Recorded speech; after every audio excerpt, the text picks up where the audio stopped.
This is the Constellation Quarterly Report for June 2009. Constellation is America's new space program, which will take crews to the International Space Station, return humans to the Moon, and even extend human presence beyond. NASA centers around the country are working together to design, test, and manufacture hardware for this new era in human space exploration. The Constellation program has reached a major turning point as it prepares to conduct its first test flights. The rocket that will launch the crew into orbit is called Ares 1. The vehicle is composed of a 5-segment solid rocket booster for a lower stage and a liquid fuel rocket for an upper stage. The first test article of the Ares 1 is called Ares 1X.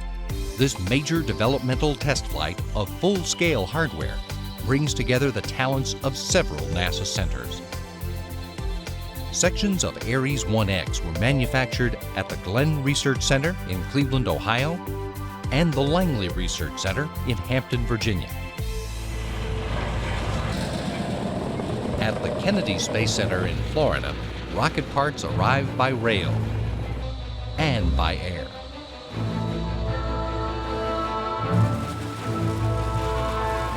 In Kennedy's Vehicle Assembly Building, workers carefully stack the giant components as the test vehicle takes shape. The Ares 1X test flight is a suborbital flight and will have no crew. It will ignite a 4-segment solid rocket booster with a mock-up sitting in for what would normally be a 5th solid rocket segment. The upper stage and crew vehicle are also mock-ups, carefully weighted to simulate a fully fueled, manned Ares 1 mission. Loaded with 700 sensors, the Ares 1X test flight will validate computer modeling methods. Engineers will get valuable data on liftoff, stage separation, aeroacoustic loads, thrust oscillation, and other flight dynamics. In preparation for Ares 1X, NASA transferred Launch Pad 39B from the Space Shuttle program to the Constellation program. Pad B originally was built for the Saturn V rockets that launched the Apollo capsules to the Moon.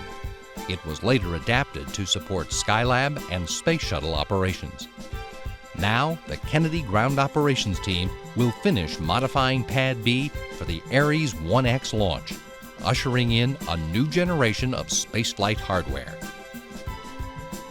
Surrounding that launch pad is a highly sophisticated lightning protection system. Each of 3 new lightning towers reach 500 feet into the air, with an additional 100-foot fiberglass mast atop. This improved lightning protection system allows for the taller height of the Ares 1 rocket compared to the Space Shuttle. The crew exploration vehicle for Constellation is called Orion. Orion borrows its shape and aerodynamic performance from Apollo. However, the new spacecraft is greater in size than Apollo, featuring updated computers, life support, electronics, heat protection, and other systems. At the NASA Michoud Assembly Facility in New Orleans, Louisiana, construction has begun on the Orion Crew Module ground test article, with Lockheed Martin's first friction stir weld process on Orion hardware. When completed, the full-sized flight-like module will be tested in a variety of ground-based simulations designed to recreate the Orion flight environment. The structure will then undergo mechanical assembly, integration, and testing in New Orleans and Denver, Colorado. The Orion spacecraft will have to endure extreme temperatures, traveling from the Earth to low Earth orbit, to the Moon, and back again. The blistering return through Earth's atmosphere can produce temperatures roughly 5,000 degrees Fahrenheit. NASA studied several materials for Orion's thermal protection system, or heat shield, which will protect the craft during that re-entry process. That research led to the choice of the material called AVCOAT, which has a proven history with the Apollo and Space Shuttle programs. After re-entering Earth's atmosphere, Orion will splash down in the water, where the spacecraft and its crew will be recovered. To rehearse this scenario, a full-size replica of the Orion spacecraft has been tested for its performance in open water near the Kennedy Space Center in Florida. A collaborative effort between NASA and the Department of Defense, the test is called the Post-Landing Orion Recovery Tests, or PORT. PORT not only reveals to engineers how the spacecraft will behave under these conditions, but also gives recovery teams their first experience working with Orion. In addition, NASA will have a better understanding of the motions astronauts will experience within the craft.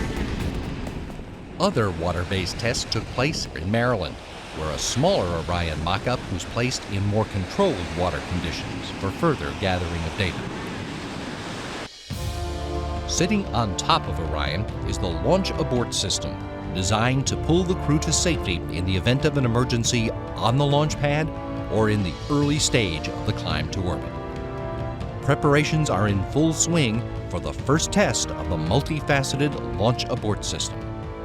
Called Pad Abort 1, the test will include the firing of the abort motor, which pulls the Orion spacecraft from danger, an attitude control motor, which provides directional control, and a jettison motor that separates the system from the crew module. Components of the Launch Abort System have already been tested individually, but the full flight test will help gather information about how the newly developed system works together in a real flight situation.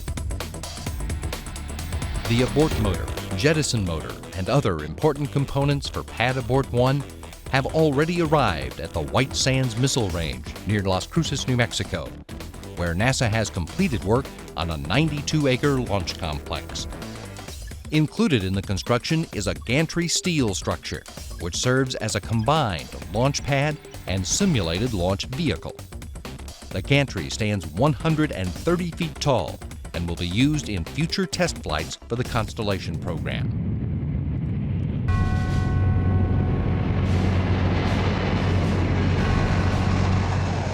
Other tests this quarter include a parachute test for the Ares 1 first stage, managed by the Marshall Space Flight Center in Huntsville, Alabama, and taking place at the U.S. Army's Yuma Proving Grounds in Yuma, Arizona. The test featured the largest rocket parachutes ever manufactured. The three main parachutes measure 150 feet in diameter and weigh 2,000 pounds each. They are designed to slow the descent of the huge Ares 1 solid rocket motor and provide a soft landing in the ocean, allowing crews to recover and recycle the stage for a later launch. Constellation is engaging the talents of engineers, scientists, and manufacturers across the country, with every NASA center involved with its development.